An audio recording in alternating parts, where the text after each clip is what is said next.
storytellers and readers. Welcome to another episode of I'll Read That, the show where your stories get heard. Whether you're an unpublished author, a self published independent, or just someone who wants to get out there a little bit more, have people enjoy their writing, this is your space to shine. In each of these episodes, I'll read your submitted story aloud, giving you a voice, a platform, and most importantly, a chance to grow. You'll get feedback from other writers, readers, general creatives to help you sharpen your craft and take your storytelling to that next level. So, if you've been waiting for someone to say, "Yeah, I'll read that," I think you found your place. Submit your story, get heard, and let's grow together. Don't forget, like, comment, and subscribe. And if you got something worth sharing, you already know. So, we are still in Thassodar Jax, Galaxy Ranger, Chapter 13. Species Log, Human Jax Earth, 2010-11. 210-11, apologies. On a cultural level, humans almost universally believe in an afterlife, though the details, nature, and qualifications for admittance to said afterlife are subject of extended debates. Species-wide, on an individual level, however, it seems to be much less agreed upon. A great number object to the concept of an afterlife, and even many who profess in such belief do not follow the guidelines they espouse as qualifications into the preferred afterlife locale. The mere study of human religions is a concept that could conceivably take an entire mid-range lifetime, perhaps more.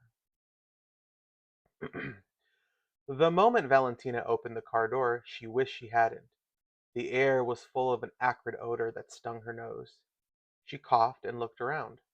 On the road, just where they pulled off, was a flattened mass of meat and matted hair. Based on the smell, she guessed it had been a skunk a day or so ago. Ugh, do you smell that? Thassodar sniffed the air. Yes. It smells like my dad's favorite breakfast. But we can't let ourselves get distracted by pleasant smells, Valentina. Ew, you're definitely an alien. Here, he offered her a small pistol that was hardly even the size of her hand. Give me the selector rifle. She looked at the smaller weapon and frowned. I think I'll keep the big one. Thanks. Valentina, do you even know how to use that? I used it just fine at Rock Hollow. You fired it once. That rifle has at least a dozen different settings with a wide range of damage and effects. Also, you have the safety on. Seriously? She looked at the weapon, trying to figure out which button or switch might be the safety. Where? Thassodar took the gun out of her hands. There isn't one. Which proves my point. He handed her the pistol. That was wrong, man. She took the smaller weapon. What does this one do? That's a neural electric interrupter. It'll shock his nervous system into a non-functioning state for a few hours. Nasty thing to recover from, too. It's fairly effective against most species, but non-lethal. Really? She held the pistol with new respect. Thassodar switched through a few settings on the rifle. This rifle, however, is not. Okay, what's the plan? She tied her hair into a ponytail, ready for action. They looked across the street at the Black Hole vending facility. There was no activity from the outside, and no ground-level windows in sight. There was a large door straight in from the gated entrance that looked to be the likely entrance and exit for the truck. Beside it was a smaller person-sized door. Both were closed. We go in the smaller door and hope they aren't standing there. Then we see what we can see without being seen. Let's do it. Valentina pulled the hood of the jacket up around her head as they crossed the street. Thassodar's dark trench coat fluttered behind him in the breeze as he crossed the roadway ahead of her. His boots made a loud crunching sound on the gravel between the road and the facility fence. She picked up her pace to catch up. Your plan forgot to mention getting through the fence. That won't be a problem. Barbed wire lined the top of the chain link fence. Thassodar pulled a black handle from his pocket. A bright laser lit up along one side of the device. With a sweep of his hand, a section of the fence fell back inside, leaving an easy hole for them. He gestured for her to enter and then followed. They made their way across the lot to the smaller door and paused to listen. Thassodar unfolded a metal bowl and placed it against the door. He pulled a plug from the base of it and fitted it into his ear. After a moment, he shook his head. I hear nothing, just the buzz of some equipment. I used to do that with a glass when my parents were talking about how to punish me. Thassodar gave her an odd look and put the collapsible listener away. He tried the doorknob, but it was locked. The laser knife came back out. He applied the glowing blade to the exposed hinges of the door and let it fall outward against him. With a twist, he leaned the door against the wall and put away the laser knife. Valentina whistled quietly. I'm gonna want one of those for my birthday. Don't forget. She started to go first, but Thassodar held her back. He readied the rifle and slipped through first, motioning her to follow him when he didn't immediately get shot. Inside the facility, they found the truck parked backwards. Beside it, another set of muddy tracks marked the parking space for a second truck. Looks like they're gone. We can figure out what they're up to and then catch them when they return. Valentina nodded and slipped the pistol in her pocket. They walked down the wall, listening to the facility. There was a hum of electricity ahead, mixed with sounds of machinery. Something was running. A scream broke through the hum of the equipment. They turned the corner and saw the chamber array, the colorful lights coursing through the clear tubes above, and the purple-green glow of the chambers occasionally highlighted by a moment of red light. The scream came from among those chambers. What are they doing here? I've never seen anything like this, he answered. That light in the tubes, it looks like the one on the ambassador's desk. Thassodar's face went slack as his eyes widened. They're stealing the human's life energy to take it back to Vendros. The ambassador is destroying your people to save his own. Grote emerged from one row of containers, pushing a long, empty cart. He was coming toward them. Thassodar grabbed her shoulders and shoved her around the corner ahead of himself. He silently guided her into one of the dark open rooms they passed, and ducked down.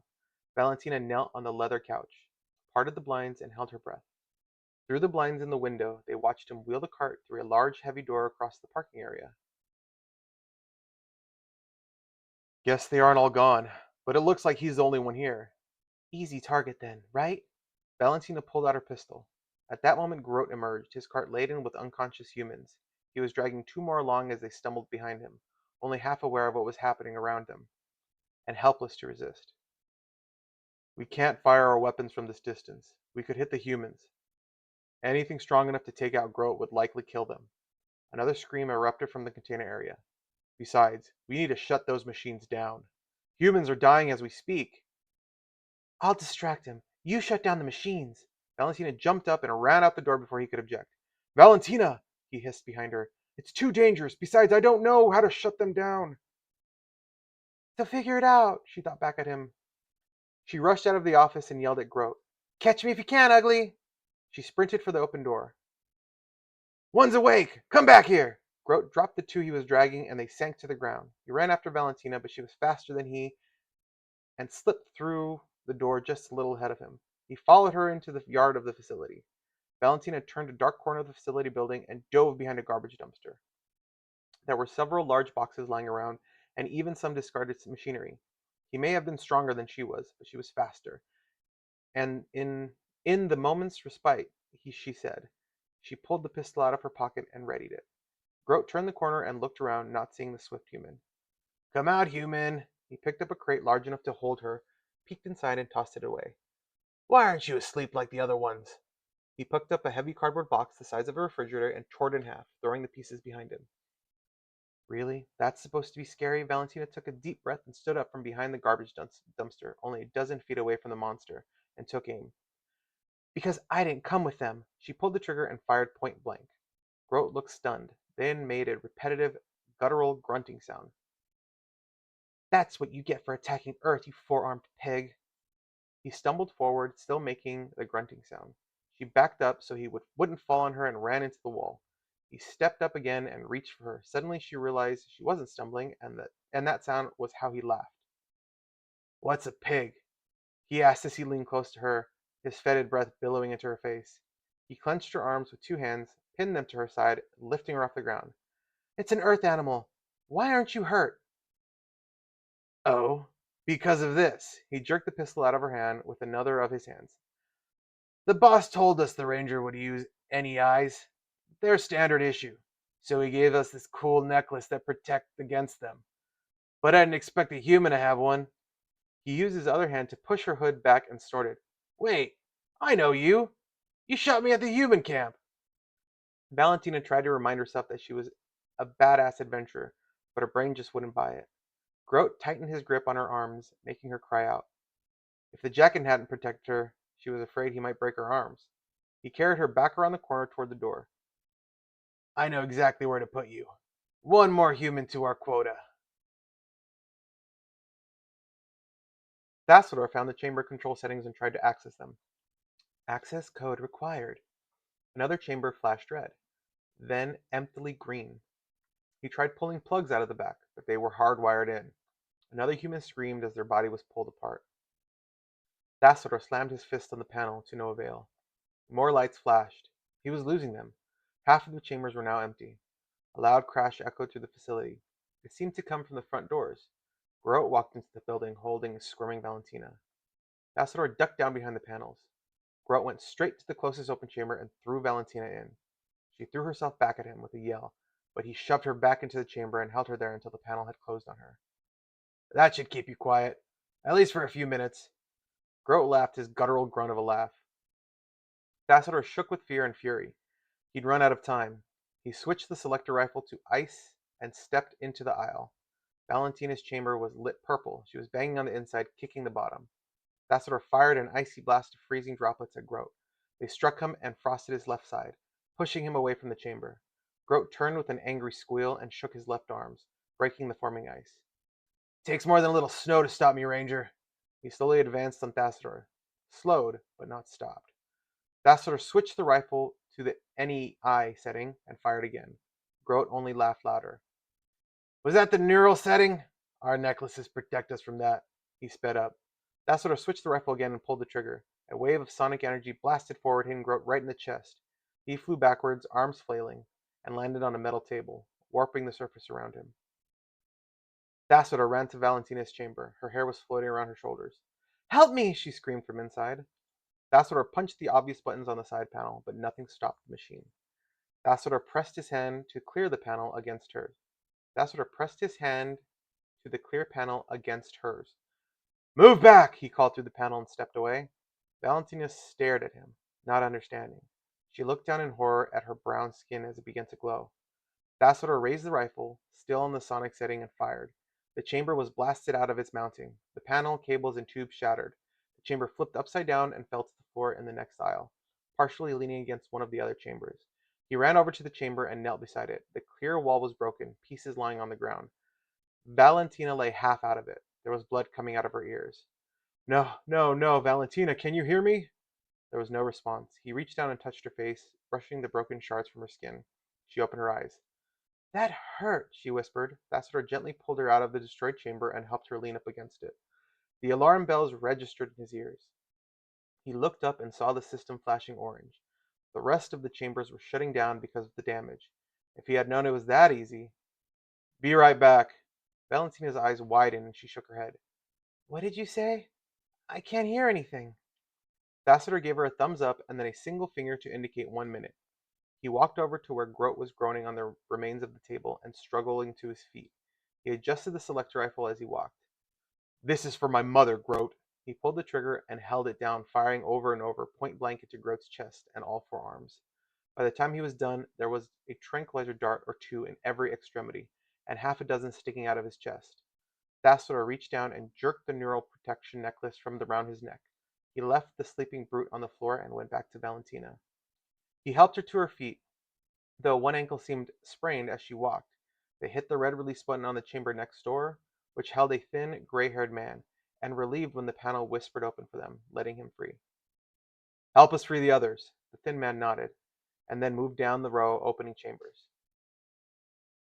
They freed the remaining people from the chambers. There were 23. Another 16 held the fallen clothing from those it had processed, and one had half a body in it. The remaining parts crystallized where the other parts had floated away. Thassodar found Valentina on her knees, crying before an open chamber that held only a pile of clothes. "What is it, Valentina?" She held up a snowflake necklace. "This was Jessica's. She's gone." He knelt beside her and put an arm around her shoulder. "I'm sorry for your friend, but there are more people who still need our help." "What is your phrase?" "I am wounded, but not slain.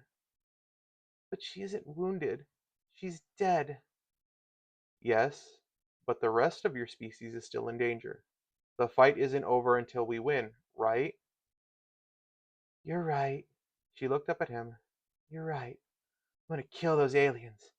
Her face was hard and determined, her eyes cold rather than warm, and the energy he could feel in her was like a fire instead of a blanket. He helped her to her feet, perplexed by the change in her demeanor. Was this how he sounded when he spoke of Groat? They opened the cooler doors and turned off the tranquilizing gas so the people could wake up as well. As a final step, they turned the sonic setting on the rifle toward the chambers and blew apart each one, leaving a mangled mess of the array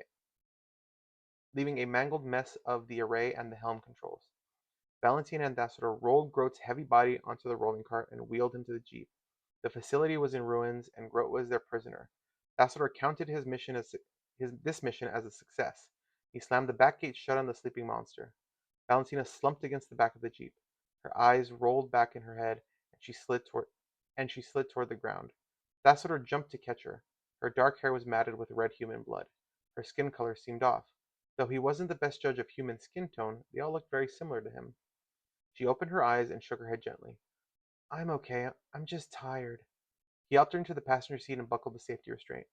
Rest. You've been through a lot. And that is the end of chapter 13. There's not a lot of critique I have for this chapter. I'm kind of curious to know what you guys think in the comments. There's this kind of question mark where I don't know if and when they got those necklaces.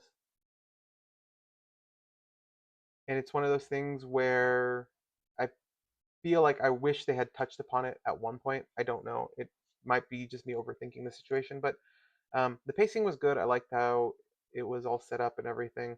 I do want to understand, again, size-wise of how everything is set up, because these vehicles and this stuff seems just massively huge for everything. So again, I might be overthinking, but that's just my interpretation. I want to hear yours. And if you have a story that is just waiting to be read, I want to read it. Send me your unpublished books, your self-published works, your poems, your short stories, to the email address in the description below, and you might be the next featured author in an upcoming episode of I'll Read That, or episode series. Let's build a community where writers support writers, and every story has an opportunity to be heard. Don't forget, it doesn't cost you anything. Like, subscribe, and drop those critiques in the comments. Your love, your hate, your, simple understanding of the chapters could really help another writer grow and develop. So, I urge you all, please keep writing, and remember, I'll read that. I'll read that, a story to be told, unpublished words, brave and bold, chapter by chapter.